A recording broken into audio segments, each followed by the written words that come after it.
Là, ici, là. Bonjour, Christophe Brissonneau, je suis sociologue à Paris 5, à l'université d'Excel. Est-ce que vous avez des recherches qui sont financées par le monde de l'armée? Est-ce que l'armée s'intéresse à ce type de travaux? Oui, elle s'intéresse à ce type de travaux parce que, en fait, elle anticipe qu'il pourrait y avoir une utilisation vraiment terrifiante de ce genre de truc.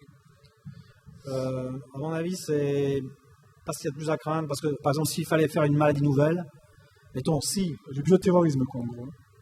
Juste une maladie nouvelle. Disons, on trouve le sida, c'est pas assez bien, ou ce serait vachement mieux que quand on l'attrape quand on éternue, des trucs comme ça. Ou bien alors, je sais pas, des virus qui changent le comportement pour nous faire acheter des trucs, ça. En fait, ce serait extrêmement difficile à faire avec un cahier des charges, disons, à la Drew Handy, quoi, en disant... voilà, Drew Handy, un des pères fondateurs mythiques de la biologie de synthèse. Ouais, donc en fait, on disait j'ai les spécifications du cahier des charges, maintenant on va faire un agent infectieux nouveau, ce serait super dur. Donc, mais par contre, c'est clair que tous les départements de la défense, les ministères s'intéressent à ces questions. Moi, j'ai pas eu l'occasion. D'avoir des fonds de recherche de l'armée. Non, mais c'est pas forcément ça. Non, ils étaient plutôt ni quand j'étais aux États-Unis, ni ici en France. Par contre, l'armée aux États-Unis était intéressée par les gènes de virulence, des choses comme ça, pour les maladies infectieuses. Pour les détecter, oui. Pas nécessairement. Oui, c'est ça. L'impératif, c'est s'il y avait un agent comme ça, voilà. Il faudrait le détecter instantanément. Si vous, par exemple, mettez de la ricine dans l'eau de conduite, je crois que c'est un Premier ministre qui avait ça sur son bureau, quoi. C'était... Qu'est-ce qui se passe? La ricine, vous ne mourrez pas tout de suite, et puis si on en met, je ne sais plus quelle quantité, dans un château d'eau, vous avez 100 000 morts, et donc il faut le détecter le plus vite possible. Donc c'est des questions, une fois que vous en apercevez, il est trop tard. Et donc si on faisait ça avec des agents infectieux, c'est à quelle vitesse on s'apercevrait que ces choses-là ont lieu? Je voudrais rajouter, depuis la fin du 19e siècle, l'armée, enfin peut-être avant, cherche à créer un peu un super-homme.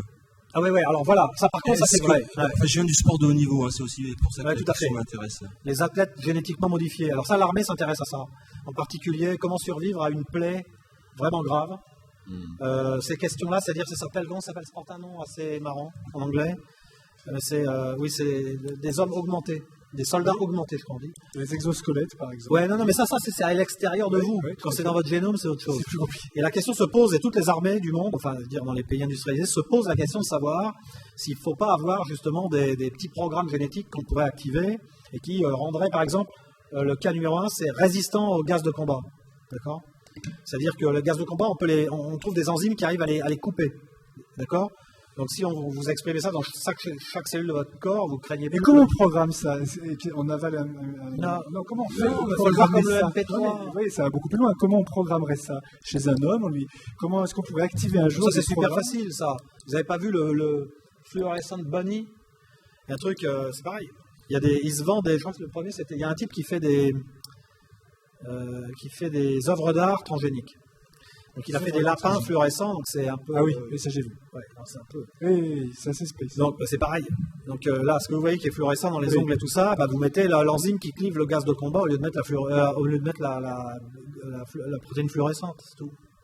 Et par thérapie génique, comment on fait concrètement chez un homme vivant la thérapie génique, on conduit par un vecteur les gènes ou les séquences synthétiques en question, et elles s'expriment uniquement dans certains cas. Je vais vous répondre de manière horrible. Une fois je suis allé au salon de l'agriculture, il y a longtemps, il y a 10 ans, il y avait des gens qui faisaient de la reproduction artificielle, et le mec me dit, je lui dis, mais alors à quoi ça sert? C'est vrai, il dit, ça marche pour l'ovin, le bovin, l'humain, l'équin et le porcin.